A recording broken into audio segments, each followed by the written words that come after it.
The people who dream and those people who dream big have a different kind of life than the people who don't dream. And most people are just satisfied with at. There's always a next level. Your definition of greatness and what you want to achieve could be totally different than somebody else's. You know, we always say no one wants to be first, okay, because they're afraid of the consequences that come with doing something first. If you're not getting the results you want from your dream, then examine your motivation. Give yourself something to work towards constantly. Take charge of your emotions. Don't let someone else choose them for you. If you're not going to do everything that is necessary to get where you want to be in your life, why even bother? Sounds harsh, doesn't it? Makes you wonder, why am I saying exactly what I just said about your discussions and what it is that you have inside yourself? You have got to have a different type of conversation within yourself and stop doing the word can't and stop doing the word try. Dreams will remind you that even if the situation isn't temporary, dreams still give you a purpose to live a bigger life despite what you're dealing with, because they will help you move through the chapter of the life that you're in more powerfully, more grounded, and more fulfilled. Now, believing in yourself is simply an attitude. Believing in yourself is a choice, because in fact you can. Those who succeed don't believe in limits. They study until they understand. They don't give up when they experience doubt. They don't give up when it's hard. They do not give up, full stop. They keep working hard even if they've been rejected. They keep at it. They keep searching for new opportunities. That's exactly how you have to be. Life is hard, and you'll never get far if you limit yourself in anything you do.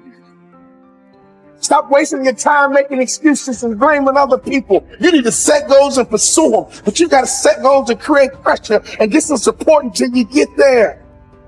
And the worst thing you can do is let yourself off the hook, and that's what excuses do. You let yourself off the hook. When you set a goal, when you have a dream, you have a vision, don't you ever let yourself off the hook. And start now. Start believing, start dreaming, and create the life. Most people never develop their talents. They have skills and abilities, but if you don't nurture them, if you don't develop them, they will never serve you. Your gifts can take you many places if you develop your gifts. Most of us don't like to do those things that come easy to us. I've always loved to talk to people. I decided, taking this advice, to develop my skills as a speaker. And my gift has developed and it's taken me many places. You have something that you brought to the universe, and that if you decide that my life deserves my developing, this is what I do well. If you decide to drop your buckets where you are and develop your gifts, I grant you, you'll never ever be without. I grant you that your gifts will take you places that will literally amaze you. I grant you that if you begin to work to develop your gifts, you'll develop a strong sense of happiness. You'll get a larger vision of yourself, because part of beginning to get a larger vision of yourself, all of us need some area of our lives where we can have a feeling of competence. That people know when they think about this area, that's something you do. That you eat and sleep that. And that you do that. You do that. And people know it. And you know it. And you know that you know that you know this. If you don't know anything else, you know this. You know this. So you've got to work on it. When other folk are having a good time, you've got to have the strength of character to concentrate, to make a conscious, deliberate, determined effort to read one book a month in that area. In 5 years, you'll be among the top 5% experts in the world. I read a minimum of 2 books a week. The average American reads only 1 book a year.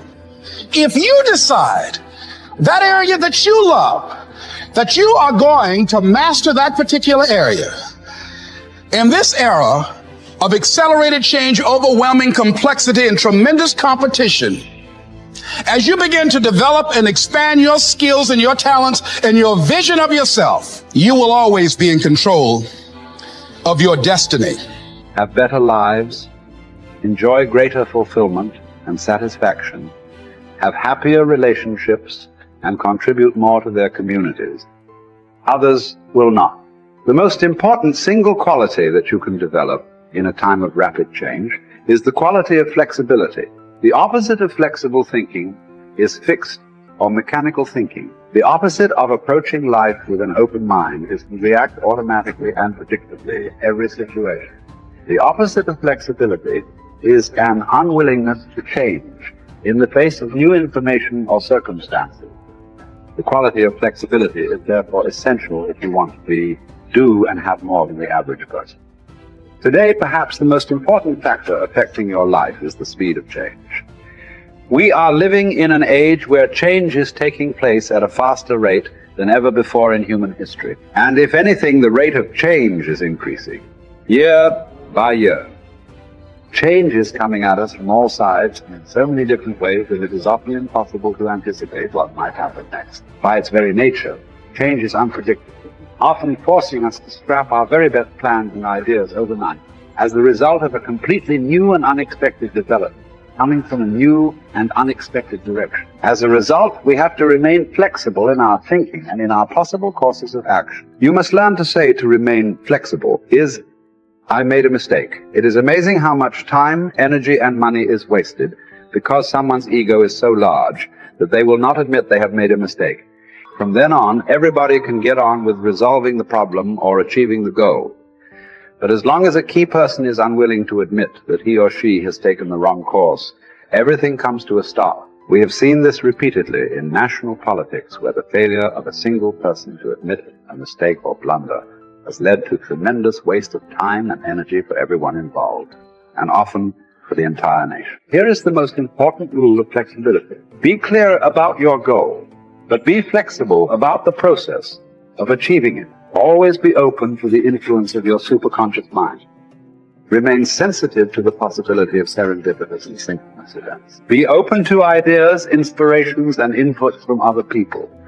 In the New Testament, Jesus said, "You must become like a little child if you would enter into the kingdom of heaven." One interpretation of these words is that you must remain open-minded, flexible, calm, confident, and curious if you want to be able to recognize new opportunities and possibilities as they open up around you on your journey toward your goal.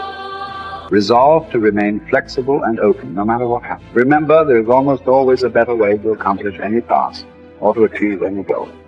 Your aim should be to be alert and aware to what it might be, to find it and then to take action in that new direction as quickly as possible. This will ensure that you inevitably reach your goal, sometimes in the most unexpected and surprising ways. You see, you can have anything you want in life if you want it badly enough and are willing to pay the price. Now, the rules regarding the price of success are simple. There's just two of them. Number one is you always have to pay full price for success. And number two is you always have to pay in advance. Now, here's some key points on goals. And please remember these. The development of this skill requires continual practice and serious personal work, something that only the top 5% will discipline themselves to do. You see, setting goals is hard. Setting goals requires delaying gratification. Setting goals means taking some time aside and sitting down and really thinking through what it is you want in each area of your life. And because this is difficult, most people won't do it. Your goals must be congruent with your basic values. Your self-esteem comes from engaging in activities and working toward goals that are consistent with what you believe to be good and right and important. Take some time to think through what you believe in, and then structure your goals in harmony with your innermost convictions. What are your basic values in life? What would you live for? What would you fight for? What would you sacrifice for? What would you die for? What are the most important things to you in life? And are your goals, are your daily activities congruent with those values? And one of the things that we know about underachievers and failures is that they're very vague about what it is they believe in. Because when you know what your values are, then it's quite easy for you to make the critical decisions in your life. But if you don't know what your values are, or if you've never taken the time to think them through, then you will toss with the wind and you'll go whichever way the wind blows on almost any area of decision. Fourth point in goal setting, you must have a major definite purpose. One goal that is more important than any other. You can have many different goals, but you must have one goal which is number one. And many people ask me this question. They say, Brian, can I have two major definite purposes? And the answer to that is no. There's a line in the Bible that says, a double-minded man is unstable in all his ways. And what it means is if you try to do two things at once, the way you choose your major definite purpose is once you've listed all your goals, you ask yourself, which is the one goal, the accomplishment of which would move me more rapidly toward the accomplishment of all my other goals than anyone on this list?